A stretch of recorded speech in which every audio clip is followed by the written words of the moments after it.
Good morning class. आज का हमारा टॉपिक है classification and properties of nerve fibres. First हम लोग इंट्रोडक्शन देखेंगे। A nerve fibre also called as axon. Nerve fibre को एक्सोन भी कहते हैं। Is a long and slender projection of nerve cells. ये क्या है? लंबा है और नर्व सेल्स का ही प्रोजेक्शन है, आगे का पार्ट, और इसे न्यूरॉन्स भी बोलते हैं। That carry electrical impulses away from the nerve cell body. ये नर्व फाइबर क्या करता है? एक्सोन भी कहा जाता है और ये लंबा होता है और इसका काम क्या है? इलेक्ट्रिकल इम्पल्स को कैरी करना। A neuron typically has one nerve fiber. एक न्यूरॉन के पास एक नर्व फाइबर होता है emanating from its cell body. यहां पे इमेंटिंग या इलिमेटिंग मीन्स क्या है? सेल बॉडी से नर्व फाइबर निकलता है। That transmits impulses to other neurons. और एक सेल फाइबर की मदद से सेल बॉडी से इंपल्स बाहर निकलेगा और एक न्यूरॉन से दूसरे न्यूरॉन में इंपल्स जनरेट होगा या फिर आगे ट्रांसफर होगा। और एक मसल से दूसरे मसल्स में, एक ग्लैंड से दूसरे ग्लैंड में या ऑर्गन में, कहीं भी अगर नर्व्स का अगर इंपल्स का अगर ट्रांसपोर्ट हो रहा है तो किसकी मदद से होगा? नर्व फाइबर की मदद से। फिर आगे है dysfunctioning of the nerve fibre can cause major acquired and inherited neurological disorders.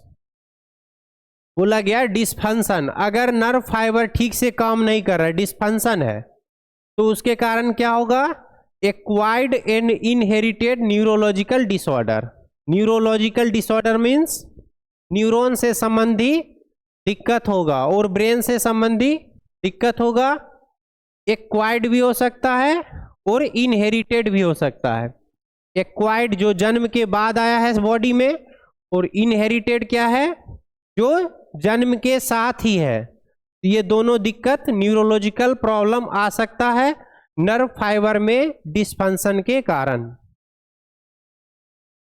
That effect both the central nervous system and peripheral nervous system. अगर डिसफंक्शन हो रहा है नर्व फाइबर में तो सीएनएस और पीएनएस दोनों में दिक्कत आ सकता है। अब फिर classification of nerve fibres. Nerve fibres का क्या क्लासिफिकेशन है देखते हैं। स्ट्रक्चर के हिसाब से, माइलिनेटेड, अनमाइलिनेटेड, डिस्ट्रीब्यूशन के हिसाब से, सोमेटिक, ऑटोनोमिक, ओरिजिन के हिसाब से क्रेनियल और स्पाइनल, फंक्शन के हिसाब से सेंसरी या मोटर। ये क्या है? Classification of nerve fibres. First अब वन बाय वन देखते हैं। पहले स्ट्रक्चर के हिसाब से देख रहे हैं। ये on the basis of structure myelin sheath जो है, पहला क्या है? Myelinated nerve fibres. Myelinated nerve fibres axons are covered layer of insulating sheet called myelin sheath. क्या है? माइलिन शीथ क्या होता है? इंसुलेटिंग शीट से बना होता है, और जिस नर्व फाइबर पे माइलिन का लेयर है क्या करेगा? विच स्पीड सब सिग्नल ट्रांसमिशन। इसके कारण क्या होगा? सिग्नल ट्रांसमिशन में स्पीड आएगा अगर माइलिन शीथ है एक्सोन पे। तो in the peripheral nervous system the myelin sheath is formed by the Schwann cell. Peripheral nervous system में माइलिन शीथ किससे बना रहेगा? स्वान सेल से। उसके बाद फिर सेंट्रल नर्वस सिस्टम में myelin sheath are formed by the oligodendrocytes. Oligodendrocyte से बना रहेगा। ये दो चीज इधर याद रखना। और ये माइलिनेटेड होने से क्या होगा? स्पीड अप होगा सिग्नल ट्रांसमिशन में। फिर उसका सेकेंड है स्ट्रक्चर के हिसाब से, सेकेंड क्या बोला जाता है? Unmyelinated nerve fibres. ऐसा नर्व फाइबर जिसपे माइलिन शीथ का कवर नहीं है। Unmyelinated nerve fibres are covered by cytoplasm of Schwann cell. जो अनमाइलिनेटेड नर्व फाइबर्स रहता है वो किससे कवर रहता है? साइटोप्लाज्म ऑफ स्वान सेल से। But the myelin is not secreted in such cases. Schwann cell से रहेगा लेकिन इस पे माइलिन नहीं रहेगा, resulting in slower signal transmission. वो क्या था माइलिन वाला? फास्ट सिग्नल ट्रांसमिशन था और ये स्लो है। They are commonly found in the autonomic nervous system. ये किस में ज्यादातर पाया जाता है? ऑटोनोमिक नर्वस सिस्टम में। और ये किस में था? Peripheral central. पेरिफेरल में किससे बना? स्वान से। और इधर सेंट्रल में ओलिगोडेंड्रोसाइट से। फिर सेकेंड आ रहा है on the basis of distribution. दो में बांटा गया है, somatic, autonomic. Nerve fibre that activate skeletal muscles and skin responsible for voluntary movements and sensory perceptions. Somatic क्या होता है? ऐसा नर्व फाइबर जो कि एक्टिवेट करता है स्केलेटल मसल्स को और स्किन को और वॉलंटरी मूवमेंट्स। वॉलंटरी मूवमेंट्स क्या होता है अंकित? हाँ, जो हमारे कंट्रोल में है, ठीक है। तो जैसे क्या होगा? Head movement, leg movement, head movement.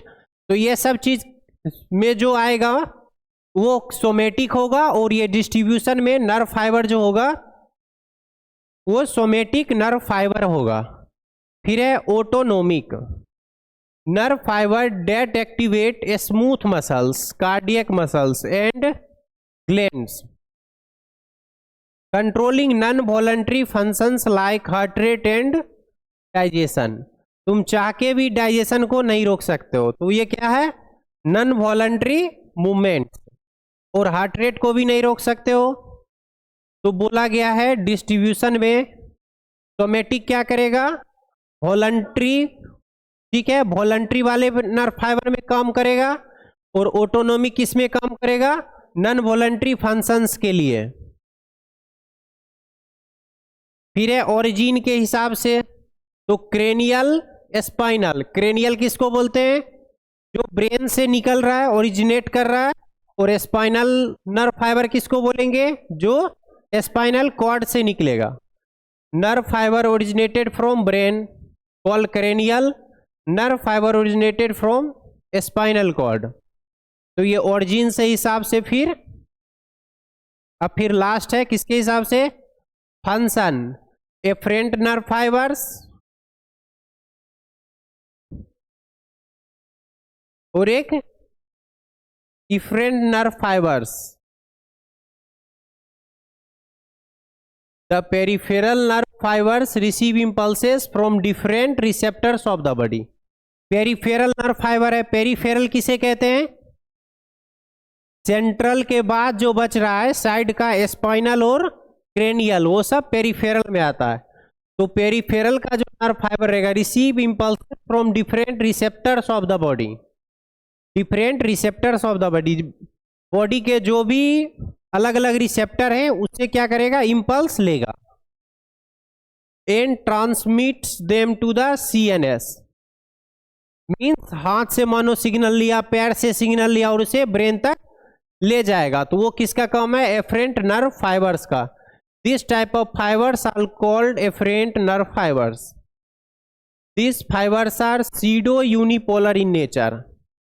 SIDO unipolar means तुम कह सकते हो जैसे पूरे बॉडी का काम किधर जाएगा, मतलब पूरे बॉडी का सिग्नल किसके पास जाएगा? CNS के पास जाएगा। मीन्स सीधा कह सकते हो ब्रेन के पास जाएगा घुमा के, हाथ पैर कहीं। इसीलिए ये यूनिपोलर है, ठीक, क्योंकि इसका एक ही दिशा है। और जैसे ब्रेन जब सिग्नल भेजेगा कभी हाथ में भेजेगा, कभी पैर में भेजेगा, कभी आंख को भेजेगा सिग्नल, तो वो मल्टीपोलर में जाएगा। और ये यूनिपोलर है क्योंकि पूरे बॉडी का सिग्नल किधर जाना है? ब्रेन को ही जाना है। फिर है efferent nerve fibres. This fibres that carry nerve impulses away from the central nervous system. Different nerve fibres क्या करता है, नर्व इंपल्स को कैरी करता है अवे फ्रॉम सीएनएस, सीएनएस से दूर ले जाएगा, मींस ब्रेन और स्पाइनल कॉर्ड से दूर ले जाएगा सिग्नल को, to different effector organs such as glands and muscles. कहाँ ले जाएगा, अलग अलग ग्लैंड्स के पास, अलग अलग मसल्स के पास। फिर है morphologically they are multipolar in nature. Multipolar means unipolar का क्या बताए थे, पूरे बॉडी का सिग्नल ब्रेन पे जाएगा तो यूनिपोलर, और मल्टीपोलर क्या है, ब्रेन का सिग्नल कभी हाथ पे जाएगा, कभी पैर में जाएगा, कभी आंख पे जाएगा, तो ये मल्टीपोलर इन नेचर है।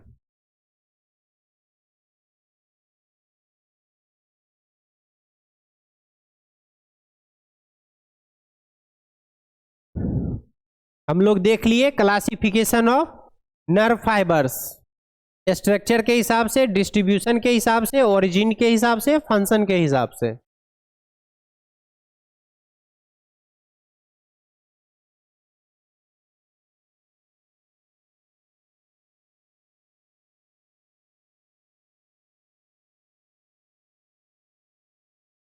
Properties of nerve fibres, nerve fibres का प्रॉपर्टीज क्या सब होगा, एक्साइटेबिलिटी, कंडक्टिविटी। एक्साइटेबिलिटी का मतलब क्या बताए थे कल, स्टिमुलस से क्या लेता है वो सिग्नल, मतलब स्टिमुलस कोई आएगा तो उससे सिग्नल का फॉर्म होगा, तो ये excitability. The nerve fibres are highly excitable structures that respond to several stimuli. Several stimuli किसे कहते हैं, कभी गर्मी लगेगा, कभी ठंडा लगेगा, ठीक है, तो ये सेवरल स्टिमुली हो गया। And also generate electrical impulses. Excitability क्या है, the nerve fibres highly excitable structures that respond to several, कोई भी सेवरल स्टिमुली के लिए जो सिग्नल फॉर्म करेगा उसे ही क्या बोलेंगे, एक्साइटेबिलिटी। ये क्या करता है, जनरेट इलेक्ट्रिकल इंपल्सेस। जैसे कोई गर्म तवा है, तब तक सिग्नल फॉर्म नहीं होगा जब तक हम उसे टच नहीं करेंगे। वो स्टिमुलस है गर्म तवा, उसमें टच किए तो वहां से सिग्नल फॉर्म हो गया, और ये जब वो सिग्नल पूरे बॉडी में जाएगा तो वो क्या है, conductivity. The electrical impulses generated in the nerve fibres are propagated along its entire length. क्या बोला गया, जो इलेक्ट्रिकल इंपल्स जनरेट जो हो रहा है नर्व फाइबर्स में, वो propagated along its entire length, मतलब वो पूरे बॉडी में जाने के लिए रेडी है। एंड टू डिफरेंट न्यूरॉन्स, एक न्यूरॉन से दूसरे न्यूरॉन में जाएगा, फिर मसल्स में, ग्लैंड्स में, बाय सिनेप्टिक कनेक्शंस। जैसे एक न्यूरॉन दूसरे न्यूरॉन से कनेक्ट होता है सिनेप्स के द्वारा, तो वही क्या है, सिनेप्टिक कनेक्शंस के द्वारा क्या होगा, एक से दूसरे में कनेक्ट होगा सिग्नल। तो फंक्शंस पहले देख चुके हैं, प्रॉपर्टीज में एक्साइटेबिलिटी, कंडक्टिविटी। एक्साइटेबिलिटी का मतलब क्या था, कोई भी स्टिमुलस से सिग्नल का फॉर्म होना, जनरेट होना। कंडक्टिविटी क्या है, उस सिग्नल का ब्रेन तक जाना, एक जगह से दूसरे जगह जाना, कंडक्टिविटी। Thank you class.